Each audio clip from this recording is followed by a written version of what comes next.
Hello नमस्कार बच्चों, स्वागत है आपका फ्री ऑनलाइन एकेडमी पे। आगे बढ़ते हुए अब हम देखेंगे क्लास 10वीं का सोशल साइंस सेट 2। हम मॉडल पेपर को हल कर रहे हैं। इससे पहले वाले वीडियोज़ में हमने सेट 1 को कवर कर लिया है और एक एक वीडियो करते करते हम टोटल हर विषय के 5-5 सेट को कवर कर लेंगे। मॉडल पेपर जो है बहुत ही ज़्यादा इम्पोर्टेंट है क्योंकि एग्ज़ाम की दृष्टि से ये बहुत ही ज़्यादा महत्वपूर्ण है। इसी पैटर्न पे आपका एग्ज़ाम होगा और इसी के अकॉर्डिंग आपके एग्ज़ाम भी लिए जाएंगे। अगर आप हर विषय के 5-5 सेट कवर कर लेते हैं तो हम आपके 98 से 99% जो है क्वेश्चन यहीं से कवर हो जाएंगे। एक भी प्रश्न आपके बाहर नहीं जाएंगे। अगर आपने पहला वाला वीडियो नहीं देखा है तो डिस्क्रिप्शन में लिंक है या फिर चैनल के प्लेलिस्ट में जाके देख सकते हैं, वहाँ पर आपको मिल जाएगा भाई। तो चलिए क्वेश्चन नंबर 1 को हम पढ़ते हैं और समझते हैं कि क्वेश्चन नंबर 1 क्या दे रखा है। प्रश्न है यहाँ पे 1889 ईस्वी में फ्रांस की क्रांति के समय किसका शासन था? तो शासन था लुई 16वां का। यहाँ पर क्वेश्चन पहला वाले सेट में था फ्रांस की क्रांति कब हुई, तो 1889 ईस्वी में हुई थी फ्रांस की क्रांति। और यहाँ पर पूछ दिया उस जब क्रांति हुआ तो उस समय शासक कौन था भाई, तो लुई 16वां शासक था। नेक्स्ट क्वेश्चन है दूसरा नंबर, दी स्पिट्रिक ऑफ लॉ नामक पुस्तक के लेखक कौन हैं? तो इसके लेखक थे मॉन्टेस्क्यू। कौन थे? मॉन्टेस्क्यू भाई। अब देखिए इसे याद कैसे रखा जाए, है ना। द स्पिरिट ऑफ लॉ नामक पुस्तक की रचना किसने की है? मॉन्टेस्क्यू ने की है। अब देखिए इसे याद रखने का तरीका देखिए, यहाँ पे क्या है? स्पिरिट, स्प्राइट आ रहा है ना सुनने में, और यहाँ पे है मॉन्टेस्क्यू। अब हम मॉन्टेसी बोल रहे हैं, मॉन्टी मॉन्टी क्यों नहीं पिलाएगा स्प्राइट? अरे मॉन्टी एक स्प्राइट पिला दे, बहुत प्यास लगी है भाई, गला सूख रहा है, स्प्राइट पिला दे। किसको बोल रहे हैं? मॉन्टेस्क्यू को। और उसको बोल रहे हैं मॉन्टी क्यों नहीं पिलाएगा स्प्राइट? मॉन्टेस्क्यू, मॉन्टी क्यों नहीं पिलाएगा? मॉन्टेस्क्यू हो गया भाई, हो गया ना कवर। तो ऐसे याद रखना है भाई। हाँ, अगर आपने इतिहास वाले चैप्टर्स वाले वीडियो नहीं देखे हैं तो प्लीज़ चैनल के प्लेलिस्ट में जाके देख लियो भाई। अगर आपके पास टाइम बचता है तो ज़रूर देख लियो। तीसरा नंबर क्वेश्चन, यह किसका कथन है जब फ्रांस सीखता है तो बाकी यूरोप को सर्दी जुकाम हो जाता है? देखिए जब हमने चैप्टर पढ़ाया था ना तो वहाँ पे नेपोलियन देखने को मिला था, लेकिन यहाँ ऑप्शन में नेपोलियन है ही नहीं, तो अब क्या करेंगे भाई? तो कन्फ्यूजन नहीं होना है भाई, इसका करेक्ट आंसर हो जाएगा मैटर लिखने। जब यह कथन है जब फ्रांस सीखता है तो बाकी यूरोप को सर्दी जुकाम हो जाता है, मेनली ये मेटरनिक ने कहा था, लेकिन कहाँ जाए कहीं कहीं आपको ऑप्शन में नेपोलियन मिलेगा भाई। तो नेपोलियन अगर मिलेगा ना तो नेपोलियन मारना है, अगर नेपोलियन ना रहे तो मेटरनिक मारना है। टेंशन मत लियो भाई, कंफ्यूजन भी बिल्कुल मत करियो। चौथा नंबर क्वेश्चन है, जर्मनी का एकीकरण कब हुआ? तो वो हुआ 1871 में। समझिए 1871 में जर्मनी का एकीकरण हो गया। याद कैसे रखेंगे? अब देखिए 18 18 18 सब में कॉमन है ना, और यहाँ है 71। अब देखिए क्या है? एकीकरण। क्या है? एकीकरण। तो ए से एकीकरण, ए से आप 71 याद रख सकते हैं भाई। हाँ 71 याद रख सकते हैं इस प्रकार से। देखिए भाई, रटिएगा भूल जाइएगा, एक बार दिमाग में इमेज बनाइएगा, हो सकता है जिंदगी भर याद हो जाए। तो इमेज बनाते चलिए, जितना मैं करा रहा हूँ ना इमेज बनाते चलिए। फ्रेडरिक सरियू कौन था भाई? तो फ्रेडरिक सरियू था, फ्रेडरिक सरियू। अब ये फ्रेडरिक सरियू कौन है? तो फ्रांसीसी चित्रकार थे, फ्रांस के एक चित्रकार थे जिन्हें फ्रेडरिक सरियू कहा जाता है भाई। चलिए नेक्स्ट प्रश्न, क्वेश्चन नंबर 6, गांधी जी दक्षिण अफ्रीका कब गए? तो गांधी जी दक्षिण अफ्रीका 1893 में गए भाई। अब देखिए इसे याद कैसे रखेंगे? गांधी जी दक्षिण अफ्रीका चल गए 1893 में, टेंशन हो गया हमको क्या? अब उसको भी याद रखना भाई, गांधी जी कब गए? 93 में गए। अरे भाई टेंशन मत लियो, इसको मैं याद करवा देता हूँ। अब देखिए गांधी जी दक्षिण अफ्रीका गए 1893 में। अब उस समय ना मोटर थी ना गाड़ियाँ थी, लेकिन गांधी जी लाठी लेके पैदल चलते थे भाई। अब ने क्या किया? दक्षिण अफ्रीका जाना था तो कैसे गए? तैर कर गए। कैसे गए? तैर कर गए। हाँ, उनके पास कुछ था नहीं, पैदल जाने का साधन था। अब गांधी जी अफ्रीका जाने लगे, दक्षिण अफ्रीका, कैसे गए? तैर कर गए भाई। 1893 तैर कर गए। हाँ तैर कर चले गए भाई। हो गया ना कवर। तो जब भी आपसे एग्जाम में पूछे गांधी जी दक्षिण अफ्रीका कब गए, तो आप समझ जाना गांधी जी दक्षिण अफ्रीका गए थे, लेकिन तैर कर गए थे। तैर कर गए थे, 93 में गए थे। हाँ भाई मुस्कुराओ मत, अरे एक लाइक कर दो, मुस्कुरा रहे हो तो एक लाइक कर दो भाई। क्वेश्चन नंबर 7, चोरा चोरी में हिंसात्मक घटना कब हुई? तो ये हुई थी 1922 में भाई, 5 फरवरी 1922 में। अब देखिए याद कैसे रखेंगे, है ना, याद कैसे रखेंगे चोरा चोरी कांड। तो सिंपल सी बात है, ये 5 फरवरी तो ऐसे ही दे दिया एग्जाम में, ये नहीं पूछा जाएगा, सीधा सीधी इस भी पूछा जाएगा 1922, 1927, 1930 इस तरह करके आएगा भाई। तो आपको याद रखना 1922। याद कैसे रखेंगे, अब देखिए यहाँ पे चोरा चोरी आ रहा है ना, चोरा चोरी, तो एक ही शब्द दो दो बार आ जा रहा है। हाँ, एक ही शब्द दो दो बार आ जा रहा है, तो दो दो लिखेंगे क्या हो जाएगा, 22 हो जाएगा। 19 सब में कॉमन है, सब में 19 है, तो आपको क्या करना है, इसमें भी 19 लगा देना, हो गया ना कवर 1922। दोस्तों आप रटिए जितना मर्जी चाहे, लेकिन कुछ समय बाद भूल जाएंगे भाई। इमेज बना लेंगे ना तो जिंदगी भर नहीं भूलेंगे। नेक्स्ट प्रश्न, रोलेट एक्ट कब पारित हुआ। रोलेट एक्ट को काला कानून भी कहा जाता है। इसका करेक्ट आंसर हो जाएगा ऑप्शन नंबर खा, यानी कि 1919 में। नेक्स्ट प्रश्न है क्वेश्चन नंबर 9, वंदे मातरम की पुस्तक से लिया गया। इसका करेक्ट आंसर हो जाएगा आनंद मठ। अब ये आनंद मठ क्या है, तो बंकिम चंद्र चट्टोपाध्याय के द्वारा लिखी गई एक पुस्तक है, उसी उपन्यास से आनंद मठ को लिया गया है भाई। अब इसे याद कैसे रखा जाए, वंदे मातरम है ना गीत। अब देखिए जो भी गीत है ना, अगर हम सुनते हैं ना, गीत क्यों सुनते हैं, आनंद लेने के लिए, आनंद है ना, आनंद मठ। अरे जब हम गीत सुनते हैं ना वंदे मातरम, आनंद से भर जाता है भाई, मेरा जो मन है ना आनंद से भर जाता है। तो हो गया ना कवर, वंदे मातरम गीत, गीत जहाँ है, गीत जब सुनते हैं तो मेरा मन कैसा हो जाता है, आनंद है ना, आनंद से भर जाता है भाई।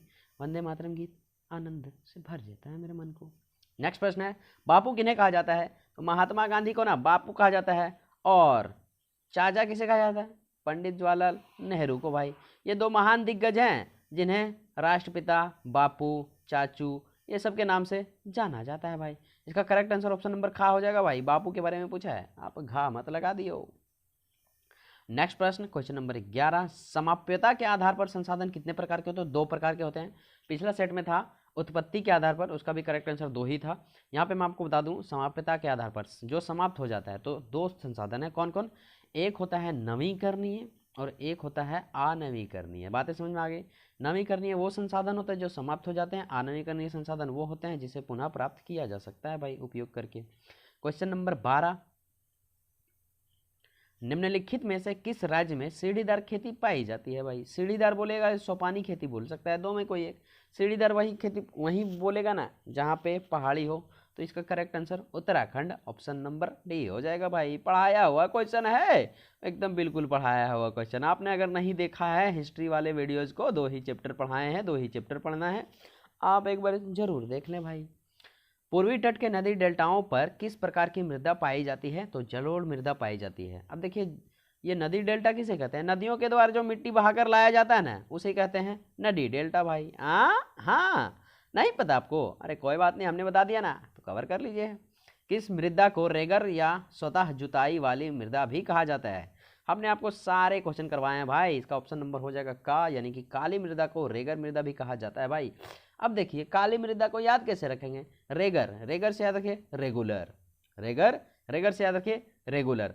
अब जो काला बंदा होता है ना, काला बंदा, वो रेगुलर अपने फेस को धोते रहेगा भाई। क्यों भाई, अरे उसे गोरा जो होना है। अब जो काला बंदा रहेगा ना वो रेगुलर, रेगर से याद रखें रेगुलर।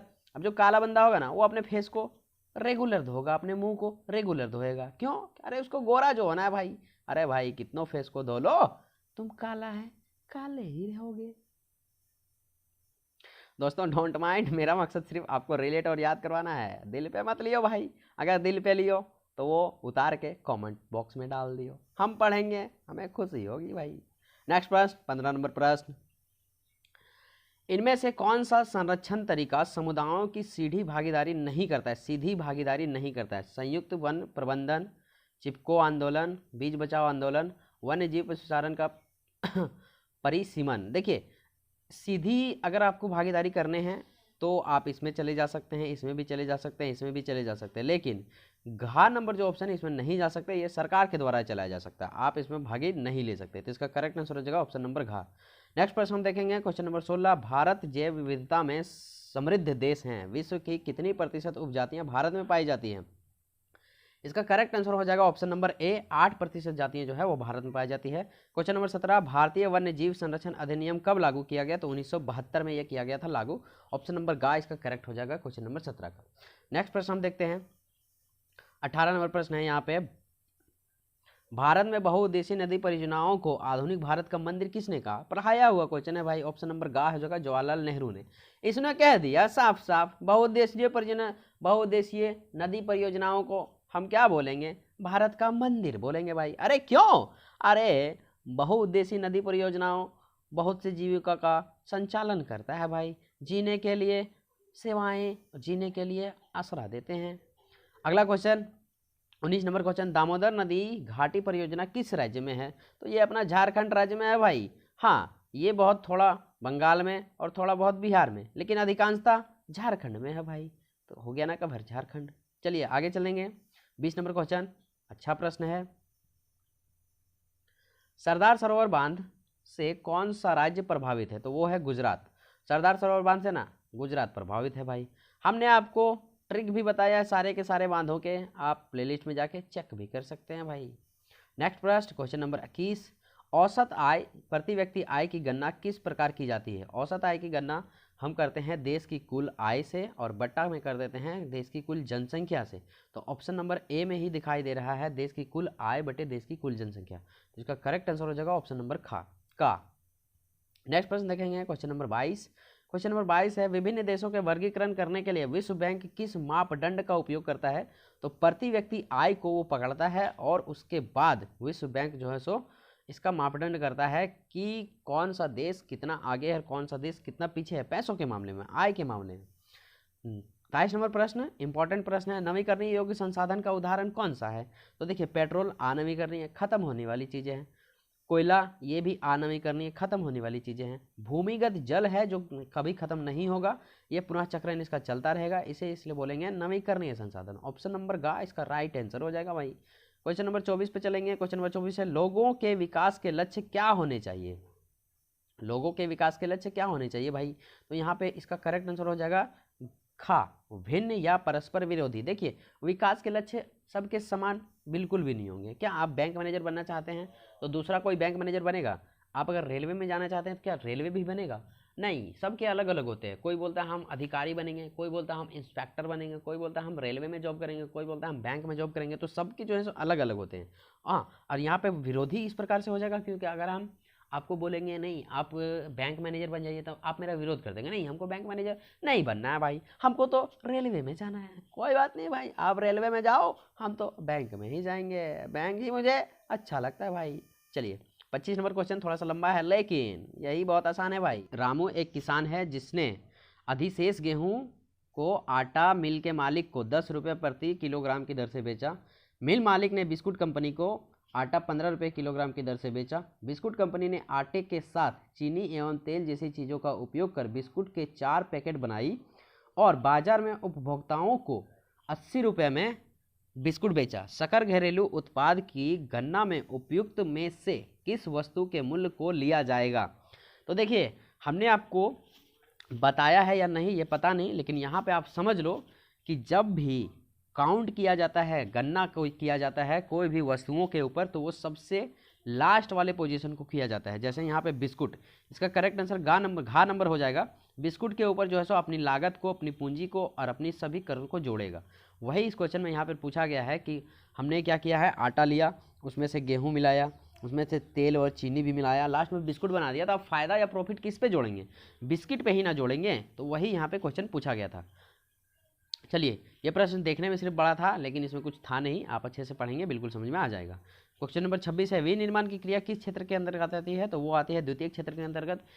26 नंबर का ऑप्शन नंबर गा हो जाएगा आंसर। अब ये विनिर्माण क्या है? विनिर्माण का मतलब ये होता है कि उसे दोबारा बनाना। जैसे देख लीजिए, मान लीजिए आप खेतों से काट कर धान ले आए, लेकिन क्या धान को ही डायरेक्ट खा जाएंगे? नहीं, उसको पहले चावल बनाएंगे, है ना। तो ये धान जो प्रक्रिया है वो एक बार धान का निर्माण हो चुका है, इसी धान को हम विनिर्माण करेंगे। तो विनिर्माण, अब धान को जब हम विनिर्माण करेंगे तो वो चावल बनेगा। चावल बनाने के लिए हमें मिल जाना होगा, यानी कि फैक्ट्री जाना होगा। और फैक्ट्री किस में आता है? द्वितीय क्षेत्र में आता है भाई। इसलिए करेक्ट आंसर इसका ऑप्शन नंबर गा हो जाएगा और ऑप्शन नंबर गा इसका राइट आंसर है। नेक्स्ट प्रश्न है 27 नंबर प्रश्न है, अच्छा प्रश्न है, लंबा है सिर्फ देखने में। अनीता एक साड़ी की दुकान में काम करती है जहां संवैधानिक अवकाश का कोई प्रावधान नहीं है, जबकि सीता सरकारी अस्पताल में एक नर्स है जहां उसे वर्ष में कुछ दिनों में संवैधानिक अवकाश भी मिलता है। इन दोनों में किसका कार्यक्षेत्र संगठित और असंगठित है? हमने आपको बताया था संगठित क्षेत्र का मतलब सरकारी और असंगठित के क्षेत्र का मतलब प्राइवेट होता है भाई। तो ऑप्शन नंबर जो का आपको दिखाई दे रहा है, अनीता संगठित में है और सीता संगठित क्षेत्र में, इसका ऑप्शन नंबर का राइट आंसर हो जाएगा भाई। चलिए नेक्स्ट प्रश्न में हम देखते हैं। नेक्स्ट प्रश्न है 28 नंबर प्रश्न। 28 नंबर प्रश्न है अंतिम वस्तुओं के मूल्य में मध्यवर्ती वस्तुओं का मूल्य शामिल होता है? पहले से होता है भाई, पहले से। देखिए मध्यवर्ती वस्तुएं, मान लीजिए आपके पास मध्यवर्ती वस्तुएं क्या हैं? आटा है। अब देखिए आटा है, आटा से हमने क्या किया? बिस्किट बना लिया। क्या बना लिया? बिस्किट।